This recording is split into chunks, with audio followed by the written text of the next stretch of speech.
Америкчууд бид мөр сууртай хүмүүс ч гэлээ. Хүнд байдалд орсон үед л алдаага тунгаа моддог. Бид сайн нэвтрүүлэг хийдэггүй ч бид мэдээ бэлддэг. Шал дими юмэрч шиг бол. Тэд ойлгосон баха. Босноос шуурхай мэдээ ирлээ.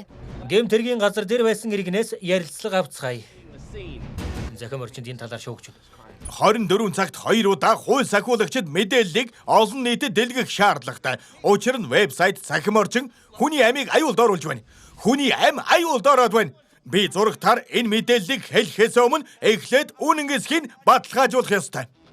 Бид хосууд мөн гэж юу? Би асуултыг ч ойлгохгүй байна. Үгүй чи ойлгож байгаа. Би ч гэсэн чам шиг гинт сонсголын бэрхшээлтэй эсвэл тэнэг хүн шиг царайж байсан удаатай. Магадгүй юм.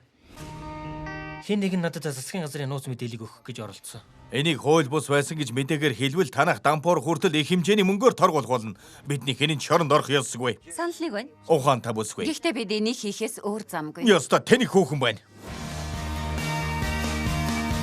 Бид үзэгчдийн итгэлийг эргүүлэн олж авах хэрэгтэй. Хамгийн чухал нь энэ.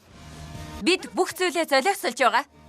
Ийм зүйл болохыг чи мэдэж байсан тийм үү? Энэ чиний төлөө хийж байгаа юм билүү? Сонс, бид бол нэг баг, бид бол нэг гэр бүл.